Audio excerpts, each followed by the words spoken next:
In the beginning, God created the heavens and the earth. That's the very first verse of the Bible, and I think it's a good place to start in our study of how we got the Old Testament. Personally, I would prefer if we called it the First Covenant rather than the Old Testament. I think a lot of Christians, for that matter, including the clergy, think that old is somehow bad, and most people like new things, don't they? But without the Old Testament, the First Covenant, the New Testament doesn't really mean much. And what's it all about? It's about creation, it's about the fall into sin, it's about God's redemptive promise of a Savior, it's all about God's grace. And all of this is repeated over and over again. The Old Testament was written by a number of men, inspired by God, of course, inspired by the Holy Spirit, who put it down on various forms. We think maybe some of the earliest pieces may have been on animal skins, but papyrus was certainly around by the time Moses was alive, and there was an alphabet by that time too. And so it would have been recorded on paper, recopied and recopied and recopied until the most recent copy that we have is about 1000 AD. So scribes first, and what we call Masoretes, who were the successors to the scribes, would have meticulously recopied that text over and over again. The first writings of the Old Testament are dated around 1400 BC. The final book of the Old Testament, Malachi, was written about 400 BC. That's a 1,000-year period over the writing of the Old Testament in which it took place. How all this came about and how all these books were gathered into one place is probably as much a matter of conjecture as it is of history. Although we do know that by the time Jesus is on the scene, there are really two collections of Old Testament literature, although they didn't call it Old Testament at that time, they would have called it scriptural or biblical literature. And one would be the Septuagint, and the other would be the Hebrew Old Testament. What we have today with the collection of books that we have today is the same as the Hebrew Old Testament of Jesus' day. The Septuagint added what's known as the apocryphal books, books that Protestants generally consider as helpful but not inspired literature. Roman Catholics generally approach them as inspired but second level scripture. The Septuagint has kind of an interesting history. Israel was under the influence, well, first of all, conquered by Alexander the Great, and then Alexander the Great's method of conquering was to leave some of his retired generals behind to Hellenize or bring Greek culture to the area. And part of that Greek culture was Greek language.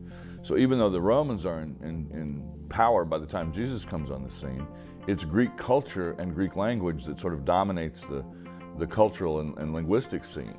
So the Jews in their official language are speaking Greek, they're speaking Aramaic, they're reading Hebrew, they're multilingual, but Greek is the sort of the linguistic currency of the day. Besides that, there were some Jews scattered in Africa, northern Africa, whose everyday language was Greek. So there was a determination that the Hebrew Bible needed to be translated into Greek. The story goes, and this is pretty far-fetched, but the story goes that either 70 or 72 scholars were asked to translate the Old Testament, the Hebrew Scriptures, and they did so, and when they came back together, they had translated it exactly the same way into Greek. That's pretty unlikely. It's more likely that 70 scholars got together and came out with a product that was a collective product of the 70 scholars. Hence the name Septuagint, Septuagint meaning 70. It is the Greek translation of the Old Testament. And it was in use. Apparently a lot of the New Testament does quote from the Septuagint as opposed to the Hebrew Scriptures. Here before me is a scroll that survived the Holocaust. It's from the western part of the Netherlands, and it's over 225 years old. The oldest manuscript of the Old Testament that we have today is the Masoretic text from about 1006 AD. And one would think that with these number of years, there's got to be a lot of transmission errors from the time of Christ to the present. That's what a lot of liberal scholars thought for many years. That was until one day, and a shepherd boy walking along between the Dead Sea and the bluffs and pitches a rock, so the story goes, up into the caves up there and hears something breaking. and goes up the hill and discovers all these jars of pottery with scrolls in them. I don't think he knew what he had. It wasn't until these hit some antiquity dealers around Palestine that people figured out what they had. And what they had was a cache of many of them biblical texts that predated the Christian era by just a few years. And so you've jumped 1,000 years from the latest manuscript. Now with the discovery of the Dead Sea Scrolls in 1947, you've jumped 1,000 years back.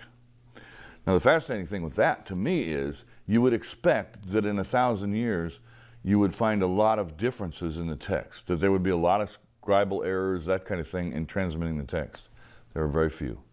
Very, very few, and the ones that are there aren't substantive.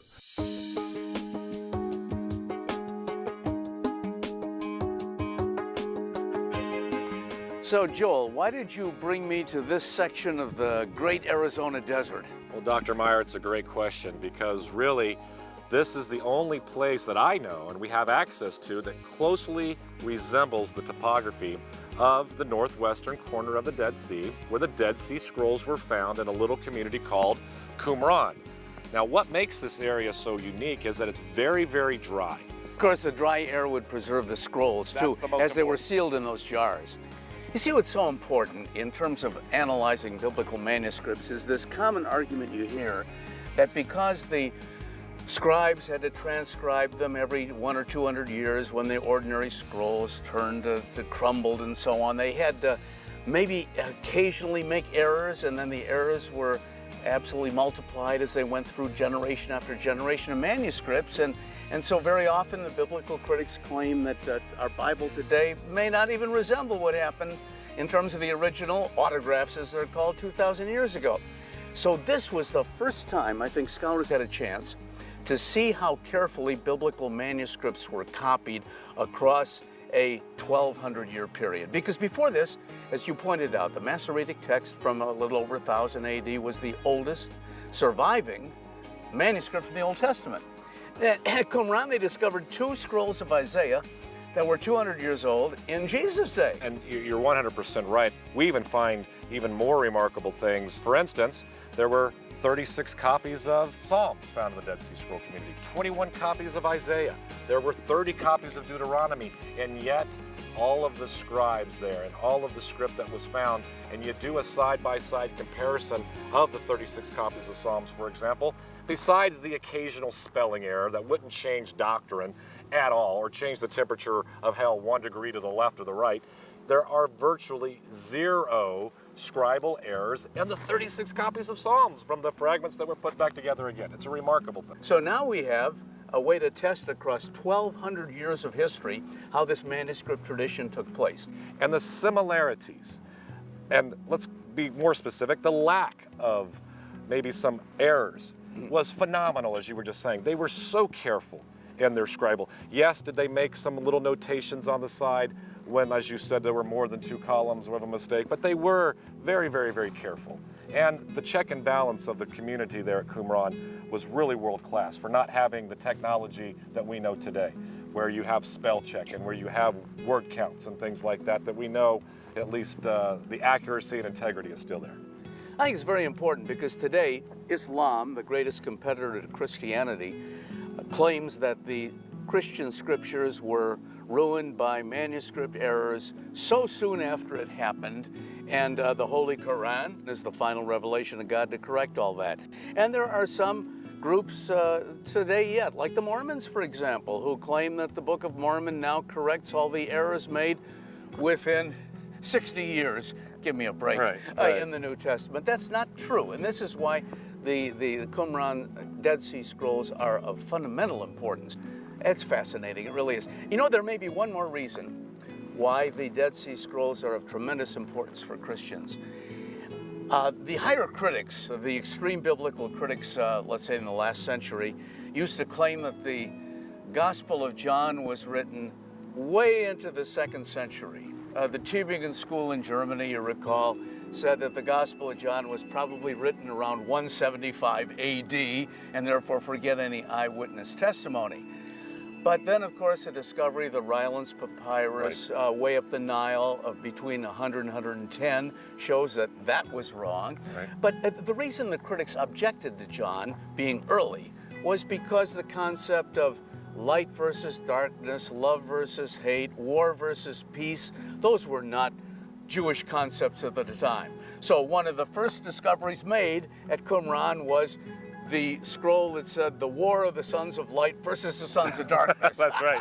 That was one of my favorite ones too. And of course, there's so many interesting texts in there, whether it's the temple scroll or whether it is the famous copper scroll with the treasure map and all the other stuff. But it really is interesting that you bring up dating, because if we look at the apologetics that have been defending the book of Daniel and when it was recorded, and lo and behold, so many have said that the book of Daniel was recorded after the events of Jesus. However, when we use scientific methods, we use their tools for research, we use their tools for fact-finding, and yet there's the book of Daniel in the Great Qumran discovery, and it dates to 125 BC. That then, through their conspiracy theorists, completely out the window, and now the book of Daniel is very much before Christ, and that's using their tools of being able to scientifically date stuff. Absolutely. And you know, in the New Testament manuscripts too, there's more and more scholarship, as you well know, giving an earlier and earlier dating for the Synoptic Gospels. I mean, even great scholars like David Noel Friedman, for example, now of blessed memory, he's come out with an article saying that the Synoptics had to have been written before the book of Acts. The book of Acts had to have been written before Paul's death. Right. In 66 AD or something like that. So really, the Great Fire of Rome is not mentioned, the fall of Jerusalem is not mentioned, and they would have mentioned those things. Now, Dr. Meyer, in just a few minutes, we're going to have an opportunity to handle, examine, touch and feel with our own eyes original Dead Sea Scroll material that we have back in the museum. Not a copy? Not a copy, the original thing. Ooh, I can't wait. Well, Dr. Meyer, you didn't have to wait very long, and I just want to thank you for such an enjoyable time out there in the desert. But what I have here is an original biblical Dead Sea Scroll fragment from K4 at Qumran. And what I'm about to show you here, very few people outside of Jerusalem ever get the opportunity to hold, study, examine with their own eyes an original, on sheepskin, biblical Dead Sea Scroll fragment. That's from the book of Daniel. It dates to 125 BC. Oh, fabulous. Now remember, Dr. Meyer, as we've taught already, the Dead Sea Scrolls weren't really scrolls. That's a misnomer, because very few complete scrolls were actually found. The great discovery came in over 19,000 pieces that have taken literally 60 years to put back together again into the 800 or so scrolls that we know today. Now, to help understand a little bit about the science and academia of this particular project, here in my hand is a fragment of a Torah scroll from the book of Leviticus. And as you can see, two columns, as you were mentioning before, stitched together. And if we were to be on the reconstruction process, and this is just 350 years old, sheepskin as well, as we were putting the scrolls back together again in Jerusalem, what we would have to do is find where that particular piece went in the text. What a puzzle, right? And we would literally put it back together again on where it was supposed to go. Now remember, Dr. Meyer, there were numerous copies of the exact same scroll. For instance, 36 copies of Psalms. So how were we able to put the scrolls back together again? Three unique techniques have been the choices there. Handwriting style. Very unique handwriting styles to some of the scribes. And because of infrared technology, we were able to line the piece up where it was supposed to go. Now, Dr. Meyer, here is an example of the technology that was used in Jerusalem in the reconstruction process. Here is how things look to the naked eye. However, when we switch things over to the infrared, look how clear that text becomes. Fascinating. But how, because of the duplicate copies, were we able to make sure that piece went into the right spot? Well, remember, just like humans, animals have unique DNA.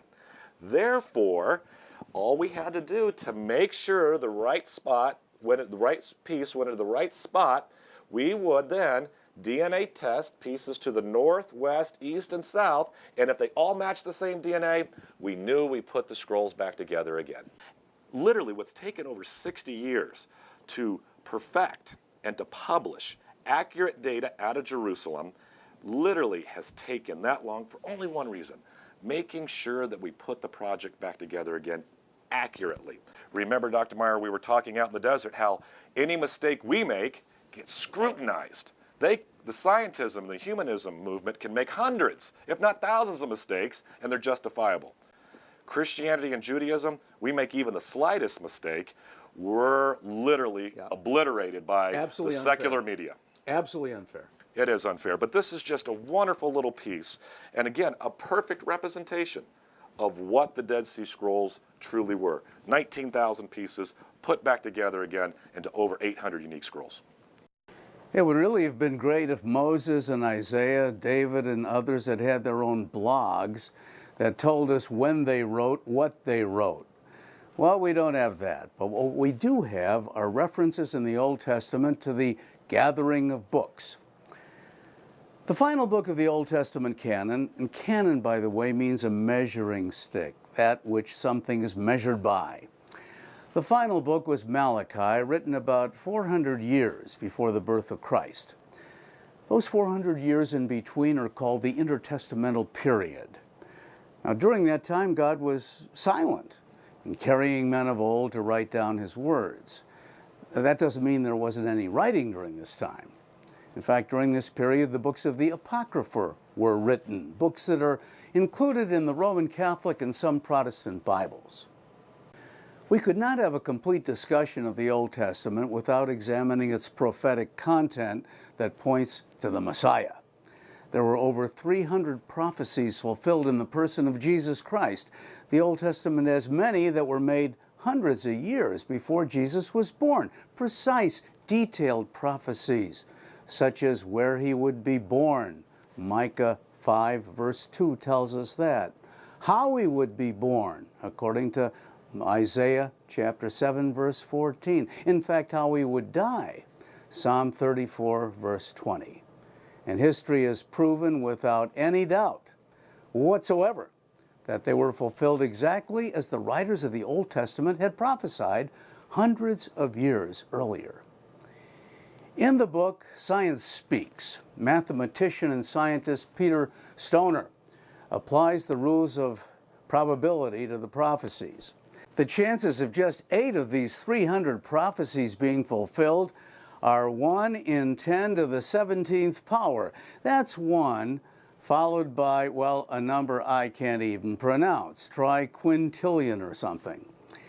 In the book, Professor Stoner illustrates this as follows. He says, let's try to visualize this chance. Suppose that we take 10 to the 17th power, silver dollars worth that is, and lay them on the face of the state of Texas.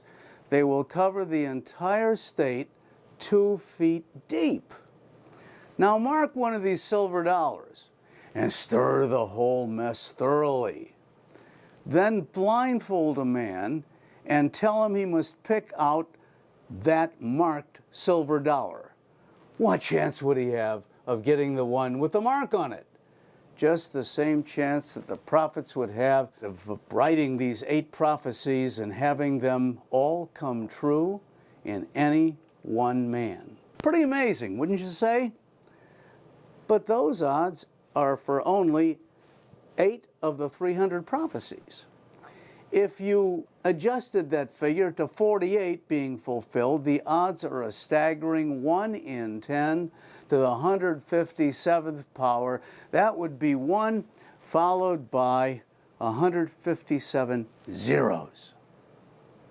One of the most poignant sections is at Jesus' baptism when the voice from heaven says, "This is my beloved Son, in whom I'm well pleased." And what the voice from heaven has done is grab 2 chunks out of the Old Testament. This is my beloved Son from Psalm 2, which probably was used at the coronation of a king and pointed to the ultimate king. And in whom I am well pleased, from one of the servant songs in Isaiah that also pointed to the ultimate servant. And so in his baptism, in just that very simple phrase, every Hebrew would have known that. This comes from a royal psalm and a servant song. This is a king, but it's a servant king. Professors like me have spent an entire lifetime studying the Old Testament. What I hope we've accomplished is for you to understand the amazing involvement by God with this creation through His Word. In the meantime, the next part of your study guide is going to examine some of the other prophecies about the Messiah.